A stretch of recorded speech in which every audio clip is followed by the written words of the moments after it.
Fusion 99.9 right the way across the northeast. How are you finding it so far? You enjoying the show? Apparently the listeners are falling complaining. Fusion 99.9 FM right the way across the northeast of God's country. In the second part of the show this afternoon, we've got a young lad called Gary. Richard, you've done 3 days intensive training. Yeah, done a few shows. Me mum. Yeah. How did you feel?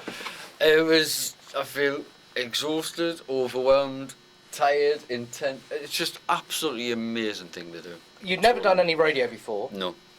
So Might have appeared on Crime Stoppers a couple of times, but I've never done any radio. what have you learned at the radio school?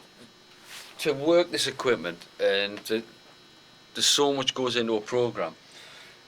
You've got running lists, you've got to work out all your links, the things you've got to talk about, you've got to keep on top of what's going on.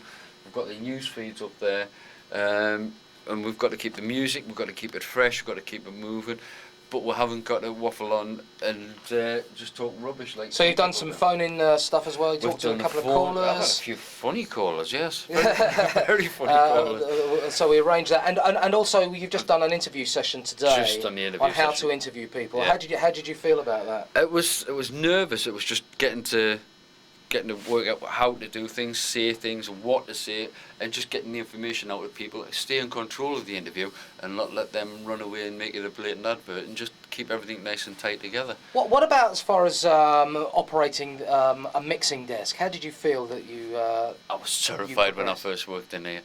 I was absolutely terrified of it when I first looked at it. There's so much to do with it, and you've just got to just sit down, get your head around it. And once Rod looks after you and sorts you out, and yeah, it's a lot easier than it looks once you know what you're doing. So where do you hope to go next on your radio venture? I've got to go home. I want to back home, see the missus, and I want to be back. I want to be on radio. There's nothing else. There's nothing else that could come close to it. So what would you say to the camera, to people viewing this now, about doing a radio course with Rod Lucas and the Radio School? Oh, don't sit there and look at the computer, and don't sit there and look. Just phone them up, send them an email, get your bums down here, sit in the seat, play with this desk, and just enjoy it and relax and enjoy it. Because once you relax and enjoy it, it's worth it. It's absolutely brilliant.